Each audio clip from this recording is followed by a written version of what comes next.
Hey, there we go. All right. It's coming. Welcome to Houston We Have a Problem live stream number 10. The chat bar has finally loaded. Sorry about that. It's technology, man. Okay, so we're talking. A lot of weird things happening this week. Let's see. The first person asked me to talk about Meta. Yeah, so the merger happened as of like 12:01 a.m. on Monday morning between Torchlight and Metamaterial. And what happened was each Metamaterial share became 3 shares, and every 2 Torchlight shares became 1 share of Metamaterial. That's how it shook out. On Friday, they issued what's called a preferred share of stock, which is kind of like this IOU for their dividend. It should go into the accounts of everybody who had Torchlight as of last Tuesday at close. And it will go into your account, and it's this placeholder, this IOU, for when they finally finish selling off their oil fields. Then they can issue a cash dividend to people who have that in their account. The interesting thing is that as far as I can tell, not many people have gotten that preferred share. It appears that there's a whole bunch of synthetics out there, and all those synthetics are making it pretty darn impossible to issue these preferred shares. And because Torchlight no longer exists, it's almost impossible to replace those synthetics with the real deal, because it's all metamaterial now, and it's under a different QSIP, and it's trading differently. So Ortex has it listed as a hold for a month because they think that there's going to be all sorts of margin calls as a result of not being able to provide the preferred stock. The recalls happening because the QSIP changed, and all those people who had lent out their shares previously before the merger now have to get those shares back so that they can get the real deal in their accounts. I think weird things are going to happen. I wouldn't doubt if we see tons of failure to delivers when that data is published, if we don't also see warnings as a result of too many failure to delivers from that stock. So I'm just sitting back and watching. I'm more curious than anything as what's going to happen. Okay, Dr. Stonk, can you please talk about AMC added to the threshold security list? Oh, yes. So the threshold security list is when you have failure to delivers that increase over 5 days in a row. And that is usually done when there's tons of naked shares that have been sold and people can't deliver. And it usually happens to penny stocks, OTC stocks, ones that are trading on the pink sheets, because it's really easy to just sell cajillions of those and not have to worry about replacing the stock, because who cares? It's going bankrupt anyway. It happening to a stock that's worth $50 to $70 is a big deal. Because we're now what? It's the 29th. So yeah, we're like 3 weeks removed from when AMC was going through the roof. So we probably have a boatload of failure to delivers right now. What we didn't see, though, was a volume and price spike that would reflect all those failure to delivers.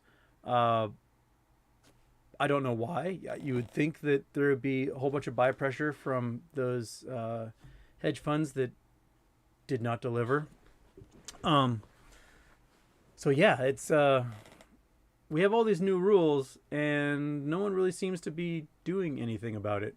So I'm really curious as to what the point was to push all these things through if they're not going to use them, because it appears to me that there's a whole bunch of people that are not selling legit shares and are not doing their due diligence to find the stock. They don't care. They're just kind of thumbing their nose at the regulators, and the regulators haven't done anything about it. And that might be the story of our life. If these regulators don't get on top of this stuff, this may be the cycle we go through again and again and again. We need to just rip that Band-Aid, man. So, yeah. Okay. All right, looks like we got a good number of people joined in here. Sorry about that YouTube snafu. Okay, let's scroll in. What's the other thing I was going to talk about? There's one other thing I was going to talk about. And, oh, the NFT. We saw a tweet from, now I can't remember his name, the coder who wrote the NFT code for GameStop. He tweeted a picture of a dude on the moon yesterday.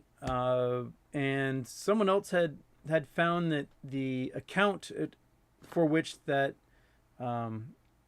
token, that crypto token was created in, also now has like $2.5 million in Ethereum in it, because that's a good sign. As someone who made a joke token and wants to give it away, it is so insanely expensive in Ethereum gas fees to give one of these tokens away. It's going to cost me $100,000 to $500,000 to give my joke token away. So I'm waiting for Ethereum 2.0 before I can finally give it to everybody. I can't, because I can't afford to do it otherwise. So they put like $2.5 million in Ethereum into this account, which suggests, hey, we're about to give it away, and it takes that gas fee of Ethereum to like hand it out to everyone. So that's waiting for. The date that was listed on the creation of that was July 14th. Which day is July 14th? Look at my little calendar here. July 14th is a Wednesday. Okay, so in 15 days we can expect a crypto token to be issued. So that would be awesome. I would assume everyone is quaking in their boots for that. Okay.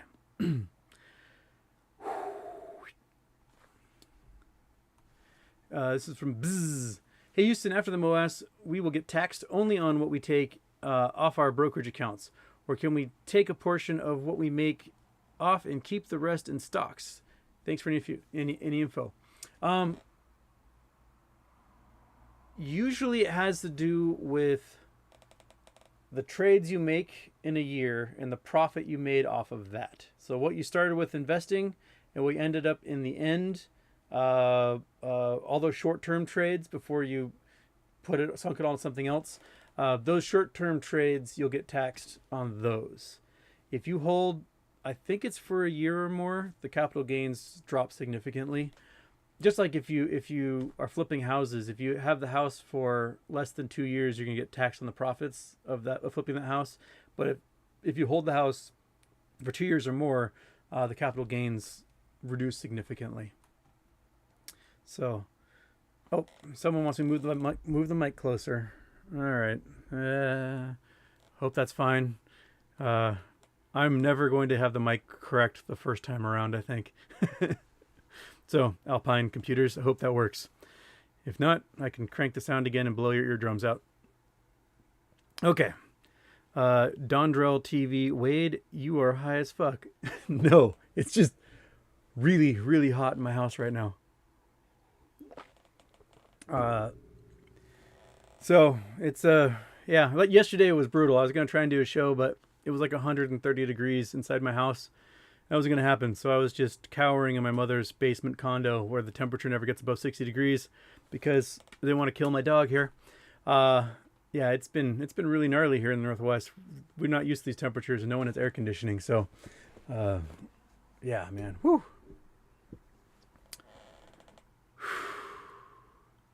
Okay.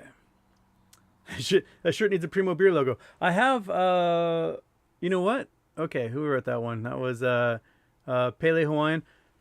I will wear, next live show, I'll wear a Primo beer shirt for you. How about that? I have one. I have an awesome one from like the 1960s. It's totally plastic, and in this weather I will melt wearing it, but it's pretty cool. So Pale Hawaiian, sorry. I will wear that for you then. Okay. VWAP-C or Houston, who would you guess are the two telecommunication companies that Starlink says they're partnered with? Ooh. Um, Man, I would say T-Mobile's probably one of them.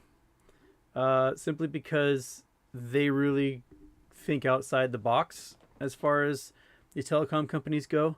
They already have uh, no roaming, so you can make phone calls and text messages and data pretty much anywhere in the world at no cost. And Starlink is going to allow that with all their satellites. Um, the other one, ooh, probably gonna. I would say simply because the GSM network, probably AT&T.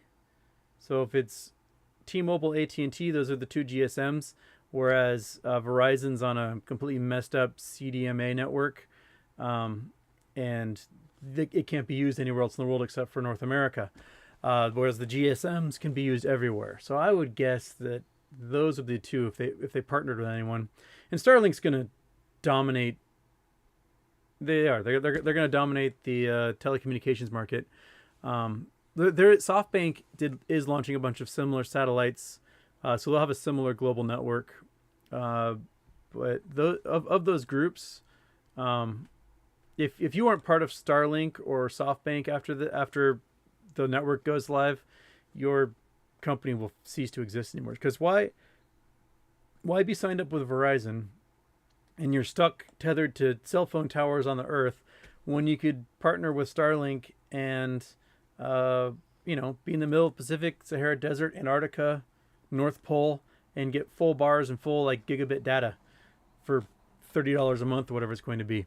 I mean, by 2030, it's probably going to be a $250 billion company, Starlink and SpaceX. Starlink's going to pay for all of Elon's space travel, probably from that moment forward. Eric Nelson, it's currently 112 in Tri-Cities. Oof. What's temperature where you are? Also, was a prediction on AMC this week, 55, 60, or 70. It hit 109 yesterday, which is 6 degrees warmer than it ever been in Seattle. It was pretty gnarly for us. Portland, I heard, was the worst place because they actually have humidity there. And right now it's balmy. It's like 85, 90, somewhere around there. Just downright cool. And I'm looking forward to when the sun goes down. It's like 60. Oh, I'm just going to sit outside all night. My predictions for AMC this week is if those FTDs start to get enforced, we should see a price hike. Because we're right around that 21-day FTD limit. So we should have seen Gamma last week, but they shorted like crazy. And it sounds like they're shorting like crazy again yesterday and today. So they're really trying to suppress that price, and there's no reason they should be allowed to be shorting right now. There's nothing to borrow, and it's all naked. So the powers that be need to do their damn job and stop this. But if the FTD cycle actually takes off like it should, the price should go up, right? I mean, I was thinking last week we're gonna get a gamma squeeze plus FTD, and then nothing happened. And that doesn't make any sense to me. I'm still trying to figure that out. But they kept shorting it and shorting it and shorting it. And that seems to be their entire game plan, is to short indefinitely and make that go on forever. Donnie, Houston, what's the word on Torchlight metamaterial? Didn't get to hear anything. So haven't received any dividend. Kind of frustrating. Yeah. I've heard from several people who have talked to their brokers, and the brokerages basically are saying they can't locate shares, which is telling me that so many synthetics were created in the last couple of weeks leading up to the merger that all these brokerage accounts are filled with fake shares. And so they were issued these preferred shares of stock by Torchlight Friday last week, and they don't know where to put them because they can't find all the legit shares that are in accounts under these brokerages. I haven't gotten them yet. I've been holding for 5 months, 6 months, and I haven't received any of the preferred shares. So, I may have bought synthetics unwittingly back in January and February, and there's nothing to put in my account. If that continues, then they have to margin call. Someone had messaged Webull, and Webull said if they can't locate these legit shares, they're going to have to margin call the hedge funds that generated those synthetics, because they have to know where to put this stuff. And so that preferred share stock is the IOU for the dividend that will be issued at a later date, because they still haven't finished selling off all their oil fields, and we're waiting for them to finish those sales. And then anyone who has that preferred stock in their account, then they get the dividend when that's finally done. That's what we're waiting on. Yeah, so very frustrating, but I'm holding, because I think in the next couple of weeks, these hedge funds are going to have to answer for a lot of weird stuff that has happened with Torchlight and metamaterial. Donna Hoder. Houston, what's your view on QFS, Quantum Financial System? Do you think it's something we'll move to in the U.S.? I don't know enough about the Quantum Financial System. Let's see here. Quantum Financial System. Interdisciplinary field, my theories built up by quantum physics. Huh. Yeah, I have to read up on this. Using virtual private networks, cross-border interbank payment systems. Okay. So they're using quantum computing to guarantee transfers of wealth across international banks. Okay. I'll have to read up on this more. Looks like a quantum solution to perhaps blockchain. Am I reading that right? Okay, well, that's giving something to read. I don't know yet. I'm gonna have to, now that I've got this site up, I will have to figure that out. But I don't think people want to watch me read this on the air. We do have to have quantum solutions for our financial systems, mainly because when quantum computing becomes more the norm, current encryption is no longer safe. So if you have a 2048-bit encryption for something, say password for your computer, your crypto wallet, whatever, it will take an average supercomputer like 300 years to crack that code, right? It will take a 3-flop quantum computer 3 hours to crack it. So if that kind of power is coming, we need a new solution to data encryption that we don't have yet. And so quantum computing for the financial networks is probably a big necessity. Oops, sorry, my thing keeps moving the camera here. Yeah, so I think that's where we are. This is from MRAM 1999999992222233111. Can you explain the $2 million in Ethereum and potential issuing of GME crypto July 14th?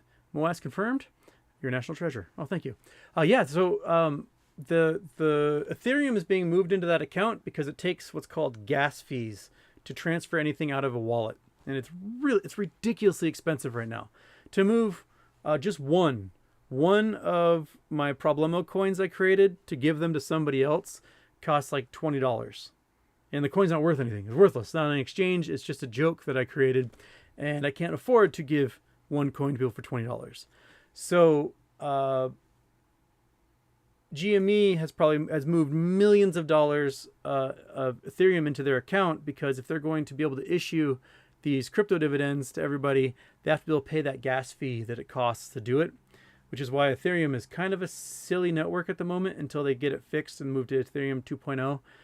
Because if you want to buy a stick of gum with Ethereum, it's going to cost you $20 just for the gas fee of moving the coin from one wallet to another. It's a silly system, and they're going to fix it eventually. So that's what we're waiting on. And yeah, July 14th, we got 2 weeks. 2 weeks to find out how they're going to issue it, what they're going to issue. I'm very curious. And it'd be curious too to see if that crypto dividend can be used at their stores. Because why not? Use it like a coupon. Donnie. I thought it was the market maker that actually creates synthetic shares and the hedge funds that short. That being said, would market maker have to find the shares and not the hedgies? The synthetics get created a couple different ways. The market makers can create them anytime and with basically impunity. So they get to T plus 3, T plus 13, T plus 21, T 35, and they never face any consequences for not actually finding those shares and locating those shares. The hedge funds can borrow that ability. They can rent it from a market maker and sell naked. The option houses also apparently can generate puts and calls that are completely naked. And when those go in the money, they go, oh, we don't have those shares. And they start racking up the FTDs. A lot of hedge funds have also gotten market maker status. I'll have to find the link. Who sent it to me? Names are not coming to me at the moment. But a lot of hedge funds have actually applied for and received market maker status in the last couple of years. Like Melvin. Melvin is now considered a market maker, even though they're actually a hedge fund. But they were given market maker status by the SEC when they applied for it. So they're probably doing all sorts of shady stuff right now. So those who have to find the shares is getting actually smaller and smaller, because if you have market maker status, you can get away with everything.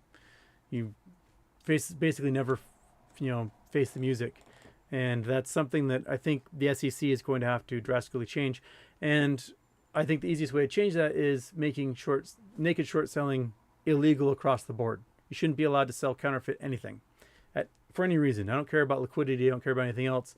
Just no naked short selling. And even if a market maker does it, send them to prison and fine them $1 gajillion. That's my opinion on that. Okay. Mike Barr, MMAT metamaterials shorts still have to cover. Yes, they do. They still have to cover, and we are not there yet. Okay. Hey, Houston, hydrate. Yeah, I'm. Got my big ass jar. I also am doing an interview in about an hour, so I'll have to probably log off here close to 3 o'clock so that I can power up with some more brownies or something and bowl of cereal or something I can munch on before I do that interview.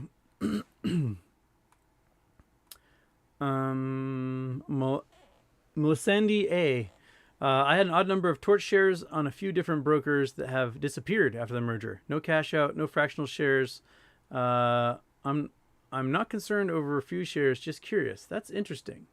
Yeah, if you had, for every 2 Torch, you should have gotten 1 meta. So if you had 1 Torch, you should get half a meta. I would call your broker and see what's up with that. There's someone else who had TD Ameritrade said that TD Ameritrade charged them like $37 to change the ticker from Torch to Meta to MMAT, and so she called them up and complained, and TD Ameritrade refunded her the $38. So call them and figure out what's going on, because I think all sorts of weird stuff. I think so many naked shares were sold last week in the run up to that merger that we're just waiting to see how it all shakes out. So can't stop, won't stop. GameStop is trying to figure out why when you go to Webull options for MMAT, it says MMAT1, MMAT2, and nothing next to the options. Huh. I wonder if one of them is the Canadian stock and the other is the NASDAQ listed one, and they still haven't rectified any of that. I don't know why that would be the case. There's only one MMAT now, because the one that was traded on the Canadian exchange is now on NASDAQ. So, weird. Very weird. Mupulin. If the SEC and government refuses to use their teeth, what advice would you give to ape community on how to take down these bad actors in our area, in our era? Man, I mean, holding seems to be the thing that's keeping this whole thing afloat right now. So we don't really have the power financially to do more than just hold. I mean, if a whale came in all of a sudden, let's say you have a big whale, you have someone with a pile of cash, your Elon Musk's, your Bezos, your whoever's got billions of dollars they can spend on stuff. Let's say that they slowly bought over the course of weeks or months, and they just, built up through some holding company, shell game, whatever. And all of a sudden they wanted to trigger a big to-do. All they have to do is put in an order for like 10 million shares at $300 or whatever. And the price will just go boing all at once. And the rest of their holdings will go up with it. So I think we may have to rely on some whale to really trigger this thing if the government isn't going to do it. And that might be where we are. Because, I mean, you and I don't have the financial liquidity to trigger a huge buy pressure on these stocks. I mean, hey, billionaire, if you're out there listening, watching my meager little YouTube channel, have some fun with your money. Squeeze this shit. get it up there. I would love to see that happen. Because obviously the government isn't doing their job, and we're waiting for somebody who has enough power, enough fuerte to make it happen. Donna Holder, again, thanks for addressing the QFS question. Can you explain what crypto digital currency does that mean the same thing in very simple terms? So cryptocurrency is essentially a non-fungible, non-counterfeitable currency. So when you have your Bitcoin, your Ethereum, your Dash, whatever it might be, that coin has like a specific serial number that's encrypted, like heavily encrypted. And there's a ledger, and that ledger is shared amongst everyone who has a wallet with that coin. And when you trade that coin, whether it's computers generating new ones or it's somebody transferring coins from one wallet to another via payments or whatever, the work that's done between all those different wallets that sort of track the transaction, that's the ledger. And that's the work that gets done to sort of give value to the coin. And it would be like if every time you took $1 out of your wallet and handed it to a clerk at a grocery store or convenience store or something, that everyone who had a wallet in the entire world could open it up and see when and where that transaction was made and can guarantee the serial number on that piece of paper, right? It's not feasible in the analog world to do that, but in the digital world, if you're using digital wallets that are connected to the internet, you can all of a sudden bounce that stuff around and verify the transaction. So that's sort of the way that they make sure that counterfeits can't enter the market, and can kind of guarantee the legitimacy of the crypto coin. The problem is that not all crypto coins are equal, and not all how do I put it? Not all exchanges are legitimate. There are exchanges that are created that claim you're getting Bitcoin when you invest, and it turns out they're just taking your money. There's also exchanges that create a wallet for you. You put your currency in there, and then they just close your wallet and take it. That happened to me with the Poloniex network. And there's also coins out there that aren't legit, like the US dollar Tether coin that took $59 billion from customers, gave them coins, and then stole that money and disappeared. So if everyone wants to trade their coins back in for dollars, the dollars aren't there. They're gone. They got laundered away. And 80% of Bitcoin purchases were made with US dollar Tether coin. So the whole Bitcoin market is basically floated by a second crypto coin that isn't legit. They can't find the people who started US dollar Tether coin.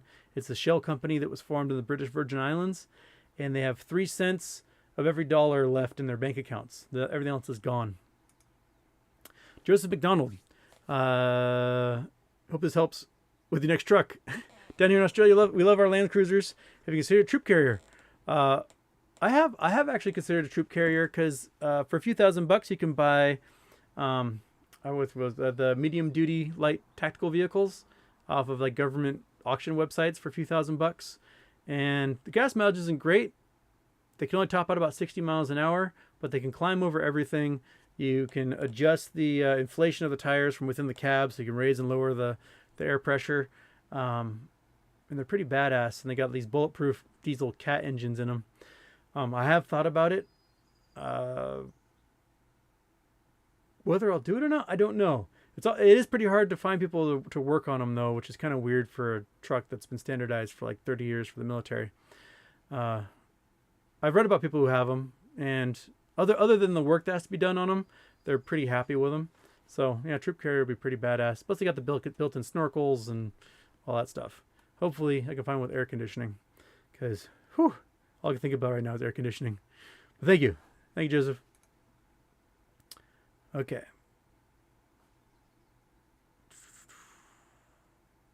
American Virtual writes, AMC is on the reg show threshold list, and if it stays there for 13 settlement days, the positions that failed to deliver are forced to close. Yeah, I think we're at day 6 today? Day 5. Day 5 was yesterday. I think day 6 is today. So we got a week to go until they're forced to close on those. So maybe that's when we'll start seeing the price on AMC go. So, Felix, trading 212 turning out like Robinhood. What's your thoughts? Yeah, someone sent me a screenshot from their 212 account saying that if their account allows their shares to be borrowed, and if the people who borrowed their shares go bankrupt, their shares are gone forever. That tells me turn off borrowing if you have the option. Turn off borrowing, turn off margins, straight cash account, and don't even let yourself be susceptible to having your stocks vanish on you. Someone else sent me a thing from Robinhood showing they tried to do something with call options they had for GameStop, and the error was like, we don't have it. So man, I think this is just the beginning of seeing weird things happen with all these brokerages.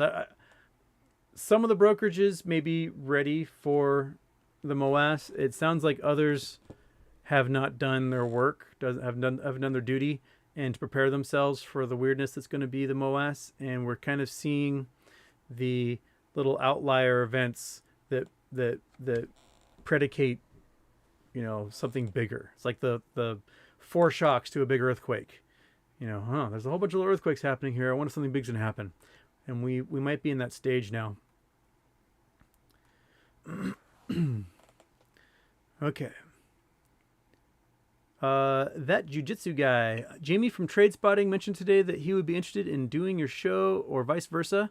I think they'll make for an amazing show. Yeah, bring it. I've not set up anything to be able to do interviews. I've kind of just relied on other people doing interviews, so I'll go on his show any day.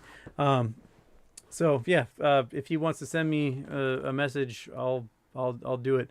I still need to figure out how to do the interviews. I guess you just do a Zoom and record that. I don't know. Even doing Zooms for my classes, somebody else sets it all up for me via the college. Like, here's your Zoom code, do it from there, and I just go with it. Armando and Tunez. Houston, the real question is, do you prefer California burritos or carne asada fries? I don't know if I've ever had a carne asada fry. Is that kind of like a Mexican poutine? Like, you got fries, like fried potatoes, and you throw some carne asada on top? That sounds pretty good. I do love me some burritos, though. My favorite Mexican food is Baja style pan fried fish tacos. So simple, delicious. I can eat them forever, and they're so hard to find good ones in the Northwest. Most of the Mexican restaurants around here are from people in the Puerto Vallarta area, and they do their fish tacos differently than Baja. They saute them, and there's a lot more like oil sauteed on there.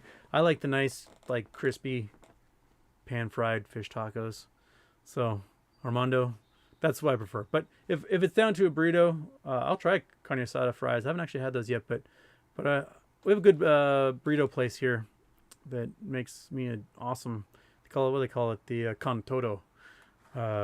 Basically, it's an everything burrito the size of a baby for like $8, and I will eat that all day long. Okay. Let's see here. Questions. MRAM, lots of numbers. Any reason why the 02-801 combo hasn't been used yet? Not a clue. It seems like so much weird, bad stuff happened last week that those rules were meant to keep from happening.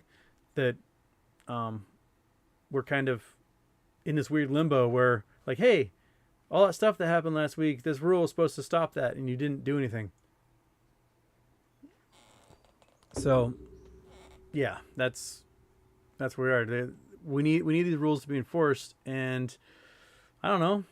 Maybe somebody's got $2,000 can donate to a political campaign for the president or a senator and get some FaceTime with them and make sure that they get these rules enforced, because that's the type of stuff we got to grease the palms of people in power to make this stuff happen. That's what the hedge funds are doing. We may have to play that game as well. The last hot sauce. Don't you think GameStop using NFT like Overstock did to their shorts? Why else would a company that is not fully up release NFT first? Game over, yeah? I think so. I think it's a very real likelihood that an NFT issued by GameStop is a game changer. You can't counterfeit it. Kind of like that preferred stock that Torchlight issued, and we're not seeing it in our accounts because there's so many synthetics out there, they don't know who to give it to. And it can't be counterfeited by the short hedge funds, so we're not getting like the PIL equivalent in our accounts, and that's where we are. We're in this weird limbo, and GameStop is such a much bigger name on the market right now that if they issue an NFT, that's going to spread wide and far, because huge institutions own them. It's in the news constantly. I think we'll see actual news articles about this. So I think it's a game changer. We just have to wait the 2 weeks until the 14th and figure out when and where it's going to be issued.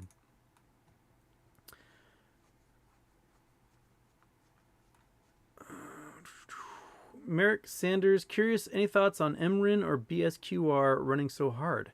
MRIN top institutional holders include Citadel Advisors, LLC, and Virtue. I don't know about that. Let me write them down and I will look them up. MRIN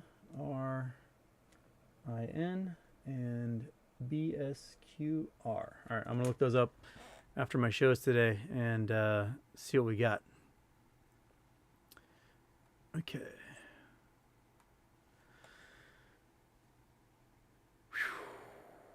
Hey, welcome to the live show. Okay. Houston, they are two Scottish brothers that worked in investment banking. One has a master's. They do unbelievably educational TA Live. Highly recommend watching them. All right. I'll have to look those guys up. Oh, shoot. My thing just, of course, my feed loves to reset on me as I'm like in the middle of reading a comment. I had to go back up here.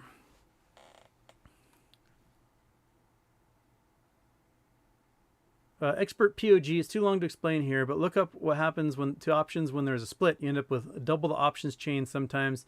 The new ones with the right amount and the old ones with something else. So I read something about if you had metamaterials options that now you've got, rather than 100 in the contract, you basically have 3 contracts at 100 each now. I've never had options with a company that did a split like that, so I haven't seen firsthand as to what happens when that happens. But I'm sure people who bought options like in December last year are just killing it with those stocks. JD Ruckus, first time chat, long time viewer. Can you explain AMC's S3 withdrawal request filed today? You probably didn't see it yet, but general effects of S3 withdrawal. I have not seen it. Someone wants to post a link in here. Uh, uh, what's the withdrawal? Are they withdrawing from being monitored by S3 or what? I don't know what's in that. So I can't really address it. But thanks for asking the question. I kind of rely on people to when those things. I try to monitor stuff as much as I can. But if people see links like that, send them to me. So I can read them. It's really hard to monitor everything all at once. So I would love to see exactly what that withdrawal request actually means. Grand Vizier. ERC 721 contract can be used to constantly mint new and different NFTs. This can make GME immune to all shorting in the future. Mint new one every month. Ooh, that's interesting. Yeah. That's actually, that's pretty. If you mint a new one every month, then every month the shorts get screwed. That's kind of brilliant, and it's really hard for them to go out and buy the ones that exist to replace that. I had thought maybe, as a great way to raise capital is you got your 73 million shareholders, 75 million, whatever it's at now, and you give them each a coin, but you mint like 1 billion coins. And so in the future, when you offer a dividend like this, the short hedge funds can go to some marketplace and pay you a fortune for those tokens. And that'd be a great way to raise capital if you ever need capital. But they're sitting on so much cash right now, they probably don't have to worry about that. But the ERC 721 might be a pretty brilliant way to make sure you don't get naked shorted every month. I like it. Good idea. Excellent idea. I hope somebody who's important is listening. Wupulin. By what month, example December, will we know something has gone terribly wrong, meaning no squeeze, no price hike, trading sideways? I don't know. I don't think the market can survive until December without having some massive correction. There's just so much malfeasance going on that's not sustainable. Corporate debt's through the roof. We might see a credit crunch as a result of the reverse repo market going sideways and squeezing the banks. We've got all these hedge funds that are just losing cash like crazy to this shorting. And, it seems like everyone in the market is bracing themselves for something epic and terrible to happen. So if we make it to December and none of that has happened yet, I will be really surprised. And the feds, they should want this to happen before December so they can maximize their tax revenue off of this, because someone may as well win off of it, and it might as well be the taxpayers, right? Chris Fenley, AMC should issue a coin, to its shareholders, to be used for discounts at the theaters. Why not? I mean, that's what those tokens are for, right? So you should be able to issue some sort of coin and have it use it to buy PlayStations or use it to get tickets to the movie theaters. You can sort of turn it into your own, what's that, Movie Pass company? If you have all those AMC coins, you can see as many movies as you want. It's a great way to reward the shareholders as well. I agree. Okay.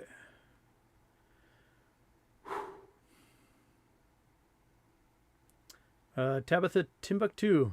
Yo, Teach. How you doing outside of stock life? Hope you're doing well. I am currently melting a little bit. And probably will melt a little more. I've had the biggest heat wave in Washington State history.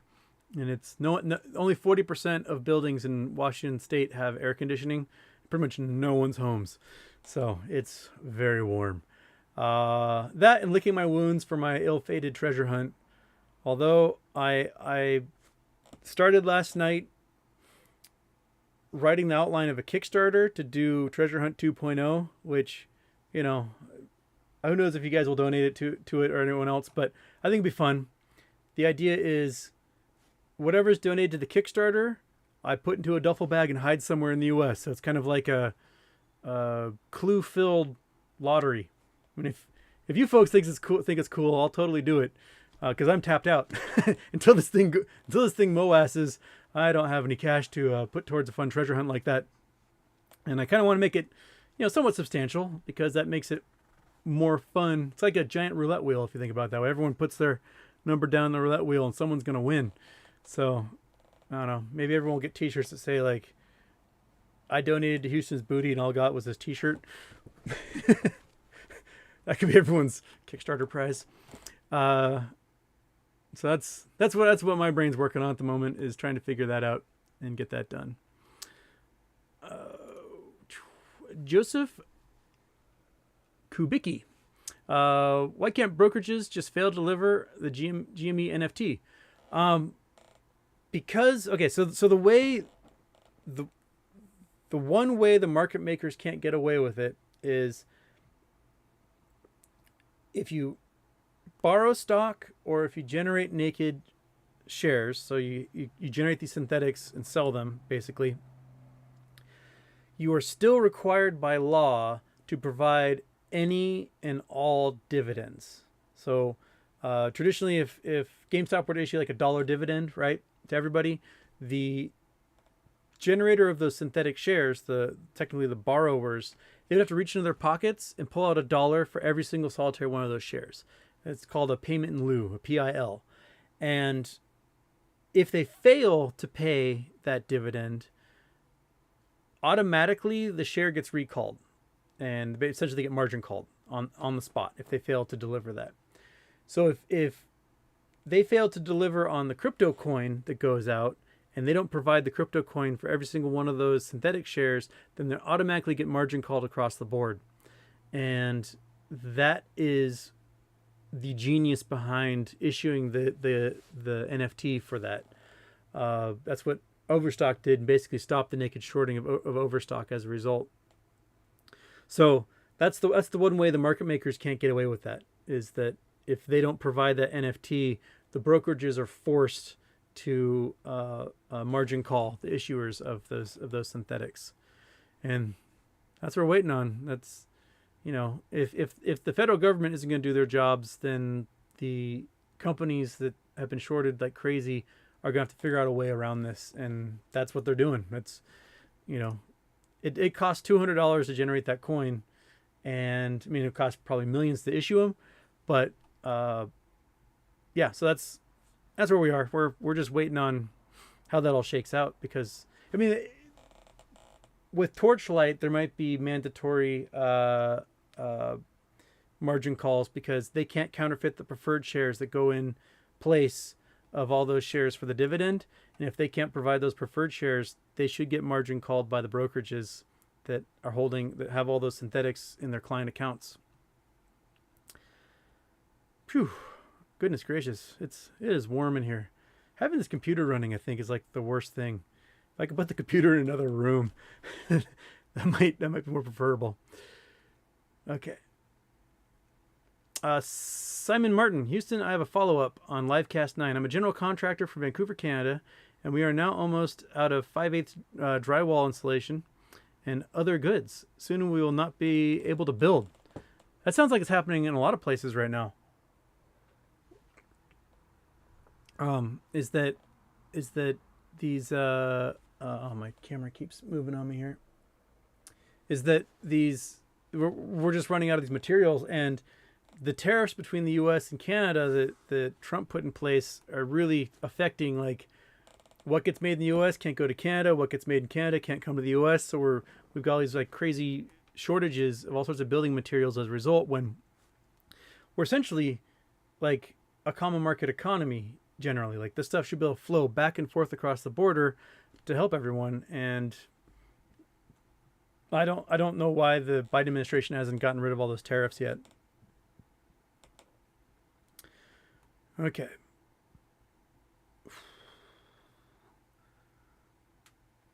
Okay. Trying to get to a question here. How much longer can they continue to keep AMC below $60? I don't know. They might run into trouble now that it's on the reg show list. The buy pressure has to pick up. If those things don't get bought, then they're going to be forced to get bought. So it might not be under 60 for long.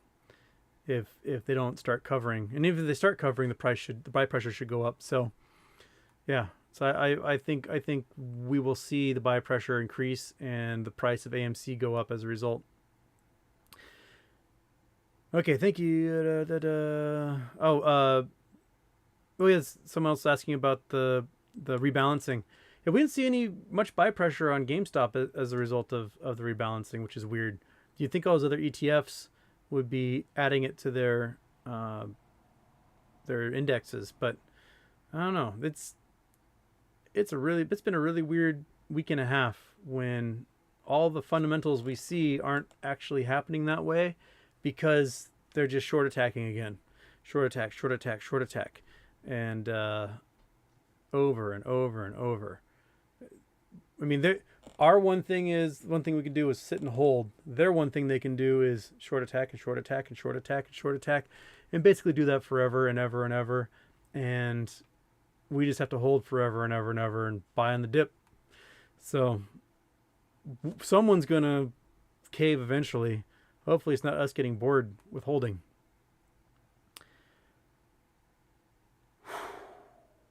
Okay. Oh. Someone must have been talking about auctions, because I saw a question about auction sites and I missed it in the chat somewhere.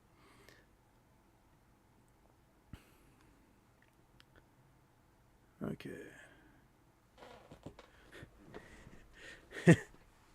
Who's this dude in a blue shirt? It's me. Okay.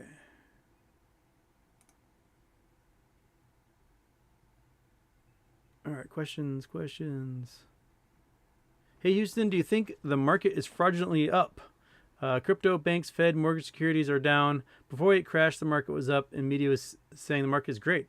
Yeah, I think most of the market is fraudulent. We have so many loopholes in ways for stocks to be basically either inflated or deflated illegitimately. I mean, look at stock buybacks, right? So during the Obama administration, stock buybacks by corporations were pretty bad. What they were doing was they're taking the profits and using those to buy back stock and inflate the stock price and keep it high, because if the stock price is at certain levels, the executives and board members get huge bonuses for stock prices being at those levels. And that's manipulation on its own. When the tax cuts were passed in 2018, which greatly reduced the tax burden on corporations, all of that money, what didn't trickle down to employees and consumers, what happened was they used all that money to do stock buybacks and inflate the stock price of lots and lots of companies. There was a report that came out that showed 109% of corporate profits went into stock buybacks. That means all of the profit revenue were being used for stock buybacks, plus borrowed money being used for the stock buybacks. Sometimes you have to do it. When GameStop was being shorted like crazy, being short attacked a few years ago, GameStop bought back 30 million shares off the market to raise the price a little bit so that it wouldn't get delisted by the NASDAQ. And that was a move specifically done in response to that short attack, and they had to borrow hundreds of millions of dollars to do that. That is different than your stock being at $80 and there's some sort of contract where the CEO gets a $50 million bonus if it goes to $86. So he and the board grant permission to do a whole bunch of stock buybacks to drive that buy pressure up. Because if they spend a bunch of their shareholders' money and the price goes to $86, then all of a sudden the CEO gets $50 million bonus. That is a completely different circumstance and kind of a shady way to inflate the market. So that's a lot of the weird fraudulent stuff that we see. It's kind of not necessarily ethical. It's a weird play to falsely inflate a stock price. And we also see that there's been buy pressure added to the market via the huge amount of margin trading that has been granted in the last year. It's up almost 100% in the last 18 months. Margin trading, it's at almost $1 trillion a year of trades are done on margin. And what we aren't seeing is the market go up at the same amount, but at the same time, that margin trading increases the buy pressure on stocks as a whole, which pushes the value of the market up. And that margin trading is all predicated upon the value of those index funds and those blue chips remaining, going up slightly or remaining fairly steady. And if we see any significant drop in the value of those, then, we'll get margin calls all over the place. It's happened with a couple of big funds recently, and it happened with the Taipei exchange, 7 weeks ago. And, if the Dow has a big drop, it drops, 10% over the course of a couple of weeks, we might see lots and lots of margin calls as a result, because that's just enough for all these margins that are being traded at 30 and 50 times the assets under management to, put the worry in the banks that issue those margins. So, yeah, the media can only report on, they see the stocks going up, then everything's great. They don't really pay attention to it until it drops significantly, and they pull their hair out and say the world's on fire, and we end up there. So the media doesn't quite do a good job talking about the malfeasance in the market. What we need deeper, better investigative journalism to talk about this stuff. And the whole point of journalism as the fourth estate is essentially to expose abuse. If you're a journalist and you're not exposing abuse, you're not doing your job. And that abuse can be in any form, through graft, through market manipulation, through physical abuse of children, anything. And we need those investigative journalists to start digging deep into this stuff. There's going to be lots of Pulitzers to win a year from now if they start writing articles detailing the fraudulency in the markets. Javier Martinez, give this man some likes. Oh, thank you. Thank you, Javier. Only BLSP Black Death. First compliment. I really like your thoughts. Do you think they run out of ammo because of forced lending on some brokerages and official lending requests from others? Greetings from Germany. Oh, welcome from Germany, man. Yeah, the ammo, if they're given the opportunity to just print counterfeit shares whenever they want, then essentially they'll never run out of ammo. All they end up doing is like digging a deeper and deeper and deeper and deeper and deeper hole. And if they never get called on it, then they can dig forever and just, borrow from Peter to pay Paul type thing. If all of a sudden their ability to naked sell disappears, just gets turned off, then their one tactic vanishes, because there aren't enough shares to borrow to short attack like they're doing. We'll see for GameStop or AMC or similar companies that there's 500,000 to 2 million shares available to borrow, but then we'll see 10 million sold in a short attack. That's all naked. Every single one of those shares is a counterfeit share that's being just dumped onto the market by people with market maker status. So until that power is turned off, they might get away with this for a long time. Marcus Kelly, Meta just published their statement on Twitter 5 minutes ago. You read quicker than me, so check it out. All right, I gotta go to Meta Materials here. Sorry, while I search on my Twitter. Meta Material Incorporated. Okay. Meta provides update to shareholders on exchange process and timing. All right.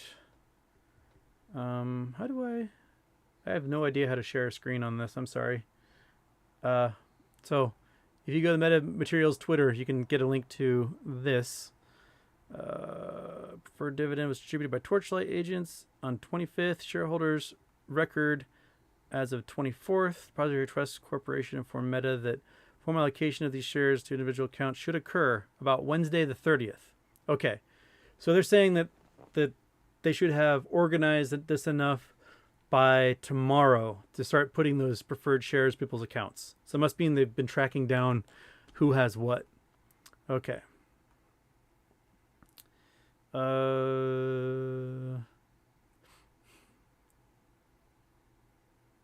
Share transfers formed detailed reconciliation to shareholders held by them to project source coordination.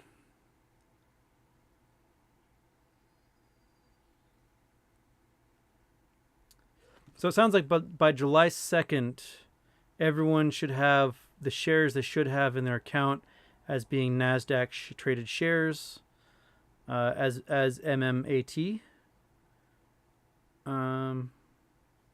Okay.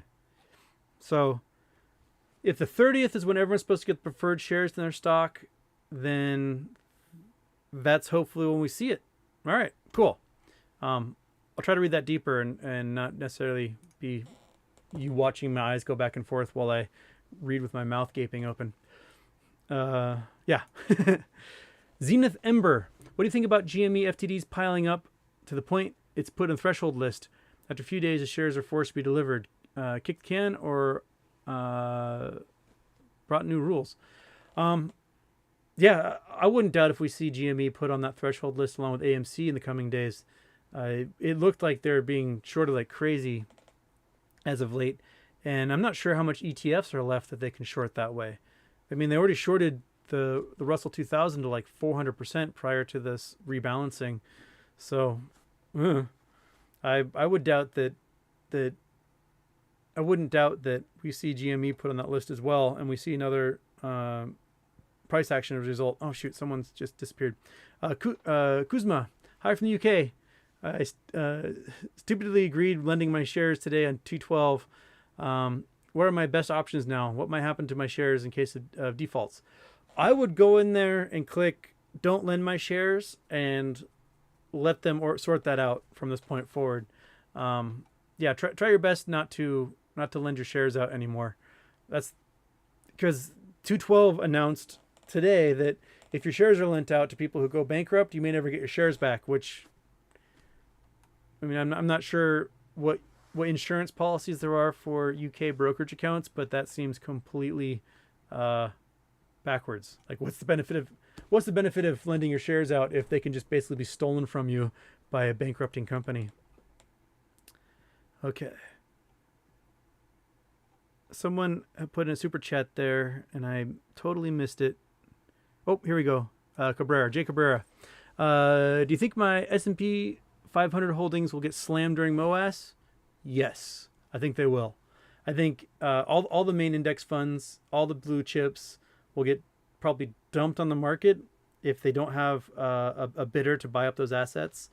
And our best hope is, which rule was it? Was it Rule 1? Can't remember which rule it was, but one of them allowed people who weren't members of particular subsidiaries of the DTCC to bid on the assets of others. So like the options market, BlackRock isn't a member of the options market, but they passed a rule that would allow BlackRock to bid on the assets of those who are members of the option market. And that's a way of buying those assets essentially in the dark pool and keeping them from being dumped on the market out there for everyone to see, and which would just drive down the buy pressure. But I think overall, if we see 100 different hedge funds get margin called during MOAS, then we're going to see they're going to run out of ability to bid on this stuff, and the prices are just going to crash as they have to dump them on the market, and hope that retail bidders and mutual funds and other people that will purchase these things will be able to get them. Otherwise, we're just kind of where are they going to get the cash from to pay us? So that's so I think Jake Cabrera, I think you're right. It'd be a great time to buy into the S&P 500 when that happens. Okay. Whew, I'm so warm. It's gotten like 15 degrees warmer in here since I started the show. Okay.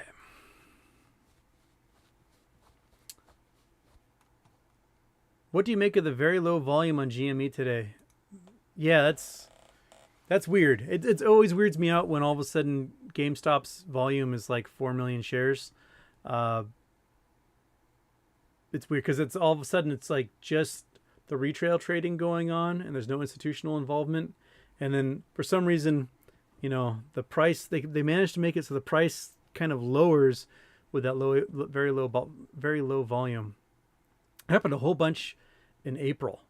We saw day after day after day of these like insanely low volumes before the end of May when the price went pew again right before Labor Day or Memorial Day. This is from B. Any thoughts about the major banks passing the stress test and practically doubling their dividends? Repeat of Lehman Brothers? No one asked that yet. So, was the stress test those this week that was happening? I mean, right now they're sitting on huge piles of cash as the result of the reverse repo market. So, I wouldn't doubt they would pass their stress test because they're like, hey, look at all this liquidity they have. They pass. And then 2 months from now, when they're forced to buy back all those treasuries and give them back to the hedge funds because it's all short-term loans, if they don't have the cash anymore. Doubling their dividends. Basically, so what I'm seeing is they probably doubled their dividends with the cash they got from the Fed that they're going to have to pay back at some point. That doesn't sound like a good recipe for me. Leslie Wright. Houston, thank you for all you do. Reach out to Jamie from Trade Spotting. He said he would love to do a show with you. Sweet. I don't know how to reach out to him, but I'll figure out a way. If someone sends me his Twitter, message me his Twitter account or something, and that'll be a great way for me to message him and go on there. I got about 20 minutes, and then I have to get ready for doing an interview with another podcast here. And I have to go take a cold shower. I'm so warm. Otherwise I'm going to melt during that one. Naked super chat. That's funny. Okay. I wish there was a way to make this old person large font for me. I cannot see these chats from my distance. I need the screen right here for my terrible eyes. Oh, they passed the stress test of last year's financials. That's from Ryan Russell. Okay.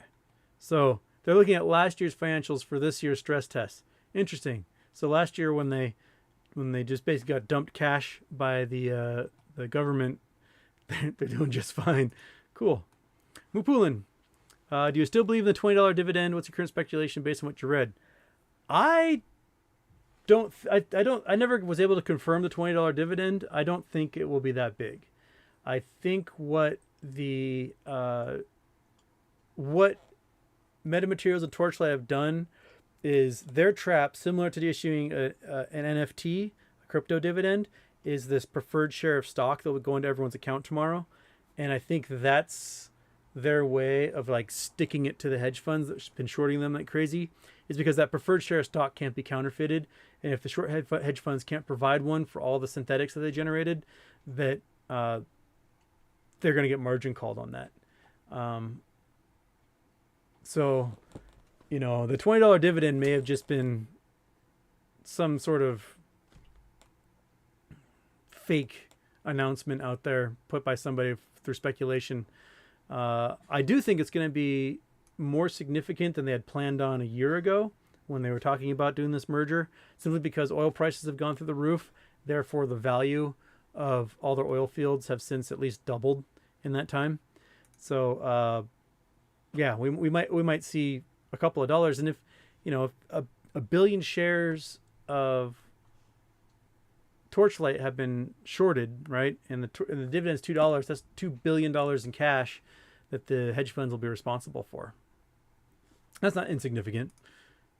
Okay. Oh, there's Trade Spotting. Oh, thank you, Trade Spotting. All right, cool. There you are. Let's do this. Thank you so much. All right.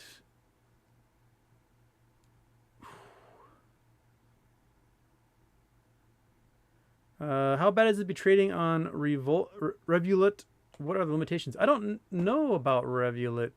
We don't have them in the U.S., so I don't know necessarily what the limitations are for them. I do think there's lots of limitations for most European brokerages that trade U.S. stocks, simply because a lot of them don't necessarily put the share into your actual brokerage account. They have these weird holding companies that work kind of like a mutual fund or something, where they buy the stock that's demanded by their customers, hold them in this thing, and then sort of make this link between you, your name, and that share in that account. But it's not necessarily in your account. So I don't know how the insurance works. I don't know how you guarantee how you guarantee that ownership of that particular share, rather than just sort of having this arbitrary, like, yeah, it's your share in this big pool over here. Okay. Whew. Okay. What show am I going? I forgot the name already. I am going on Pillow Scream Radio. It's three military veterans that kind of talk about, society, the future, and we're going to talk a little bit about malfeasance in the markets and what that means for the average American. It's going to be a recorded show. It's not going to be live, so we'll talk. We'll basically have a conversation for like a couple hours, and then they'll edit it all, and we'll go from there. Okay. Time for a cold shower and a bowl of cereal, Wade. Well, you're telling me I'm positively glowing right now. Yeah. All right. 15 more minutes. I'm going to struggle through this. I've got 2 inches of water left in here.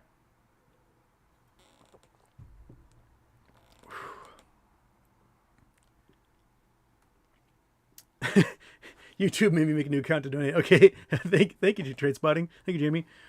Yeah. All right. Revolt Max, Revolut Max sale value of $10,000 per transaction, or all of your portfolio. Revolut do not hold the shares, though. They give you option to vote. Okay, that's from Pablo J. That sounds like that Revolut has that weird holding company thing they do when you purchase U.S. stocks. If anyone knows of European brokerages that actually put the U.S. stocks in your account, pop it in the chat there, because there's tons of Europeans in here, and I'm sure they'd like to know. It's few and far between. That's why there was so much trouble getting access to Europeans to be able to vote when GameStop was having their shareholder meeting. Johnny A. When the insurance kicks in during the MOAS, will it be automatically buy, or will there be make a claim process? I don't think there's going to be any wait time for making a claim on that insurance, simply because when the hedge fund gets margin called, they're essentially liquidated enough to pay whatever it is they have to cover. And if that amount they have to cover is more than what they have in assets, then they just get liquidated out of existence. They're bankrupt, they're gone. Then that responsibility passes on to the bank or the brokerage that issued the margin for that hedge fund.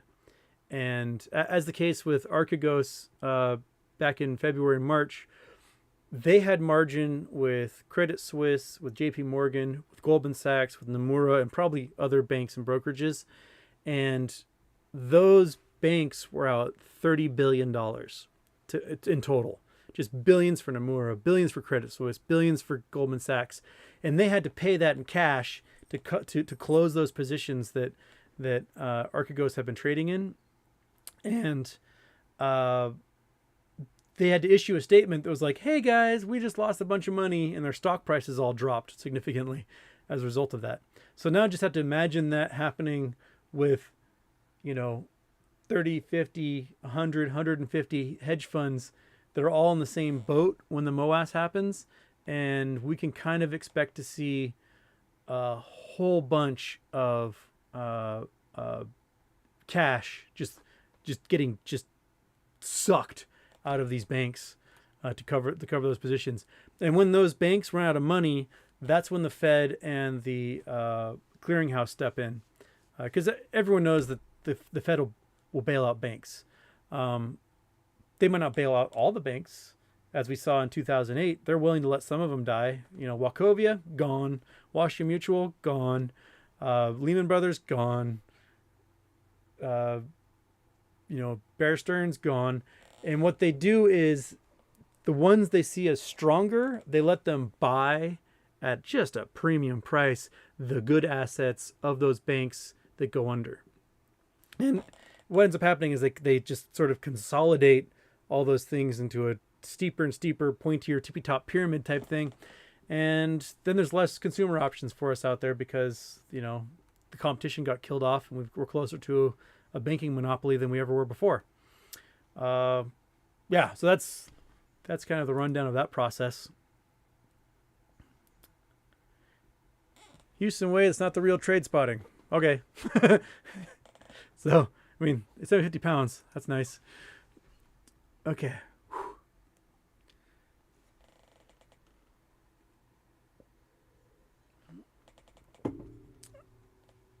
This is Don, the dude who had the last cigarette with Kurt Vonnegut. Just want to say it's hands down the best show I listened to.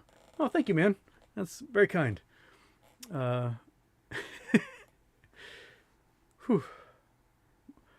I can feel my IQ just kind of like slipping on my ears right now. I'm so warm. Over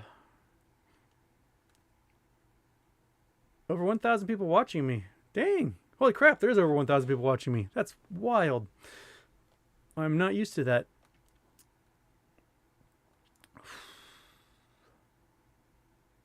What are the short exempt shares? Oh, shoot, where'd that question go? That's from Andrew Freeman. What are the short exempt shares discussed with dark pools? The only shares I know that are short exempt are financial institution shares. They're the only ones that can't be shorted. By law, you can't short Goldman Sachs. You can't short Bank of America. You can't short BlackRock. You can't short any of these big financial institutions and banks. So those must be what they're talking about with those short exempt shares.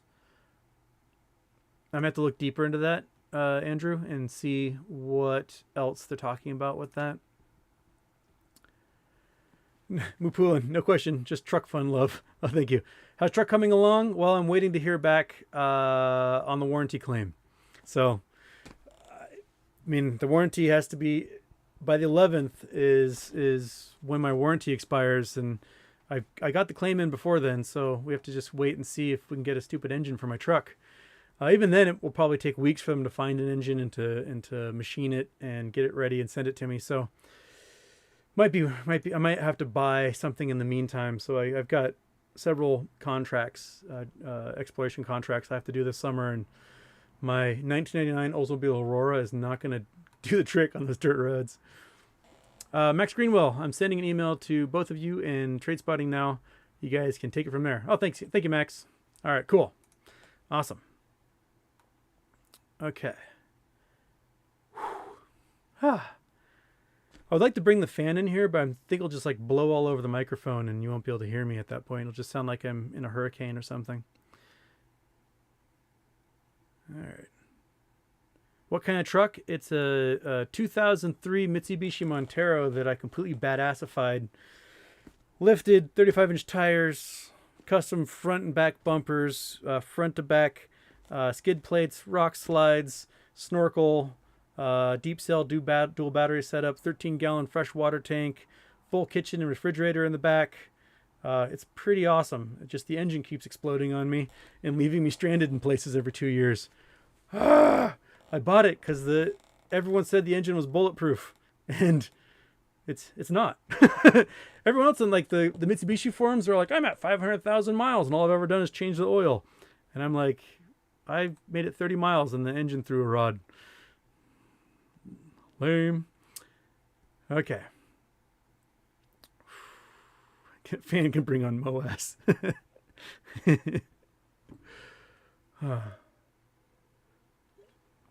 Shelby Cobra, you got screwed on your warranty. Yeah, that's what I'm afraid of. But I've gotten pretty good at filing legal documents, so if I have to sue the crap out of somebody, I will gladly do it. And then I got a platform now, so I can badmouth them all I want to thousands of people. So if they failed on my warranty, I'll make sure all of you know what company it is. Matt Newton, a fine birthday to you, sir. See this about RRP and treasury bonds and hedge funds using treasury bonds to cover margin? Yeah, so that's the reverse repo stuff, is that the hedge funds have these treasury bonds. The banks want them to get cash from the Fed, so they're borrowing the treasury bonds from the hedge funds and putting cash in their accounts and then selling those bonds to the Fed and getting cash back.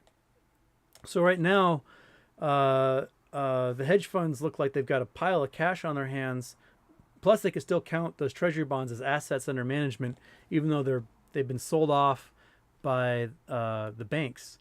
So it's a really weird situation that we're in, because those banks might not actually be able to find the treasury bonds to replace the ones they borrowed, because the Treasury Department is issuing new bonds right now. Yeah, so we may see a short squeeze of the banks as a result of that if Treasury doesn't start issuing more bonds. And if the interest rate doesn't rise on those bonds at some point and drop the price of the bonds on the market. Each week, we hear that the Fed might raise interest rates, and they don't. And that kind of like sticks a knife in those banks and twists a little bit every time that they don't raise those interest rates. I think it's because the Fed doesn't quite know if we're experiencing inflation right now, or if we're experiencing price increases as a result of like low inventory, right? Like, we're not seeing inflation on the price of lumber. What we're seeing is a low inventory of lumber, and therefore everyone can charge a premium for that material. Same thing with fuel. I mean, if we don't let Venezuela, who has the largest oil reserves in the world, sell oil on the market, then in Iran can't sell oil in the open market. We're limiting who can sell oil on the market, and that drives the price up, especially as we come out of the pandemic and demand is going up as well. So is that inflation, or is that have to do with supply and demand? I think that's the arguments that are being had at the Fed and at the Treasury and everything right now as a result of that. All right.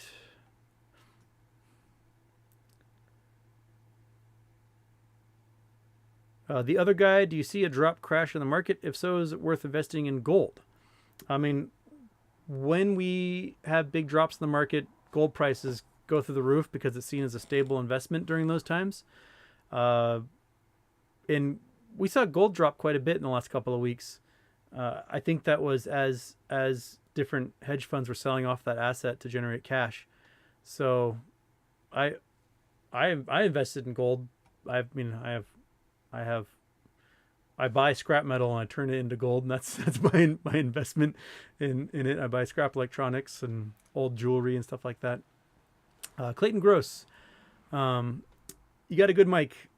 Now I want to pick up the noise. We're here because you're awesome, and like you said, get your fan and be comfortable. We won't bounce out. That's okay. I can suffer for like 4 more minutes before I've got to prepare for this interview. I'll just be a sweaty mess until then. 5.9 Cummins is bulletproof motor. Yeah, when I had to put the new motor in the truck a couple of years ago, I had debated, like, do I put like a 5.3 liter LS in there? Do I buy like they have these great 4-cylinder high torque Cummins made just for expedition vehicles. So you're not going to go blazing fast, but they produce like 300 pounds of torque and they get 25 miles to the gallon. But the motor was $13,000, plus you have to change out the gas tank and the gauges and all these other things to do the swap. And I could buy a remanufactured engine for like $1,900. So that's what I did. Now I'm paying the price. Oops. Well, when the MOAS happens and I'm rich, I can do all the upgrades to things and have all the fancy stuff.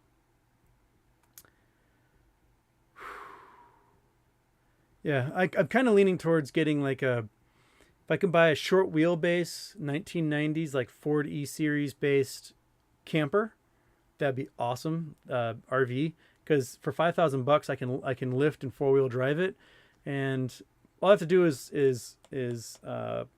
reinforce the fiberglass like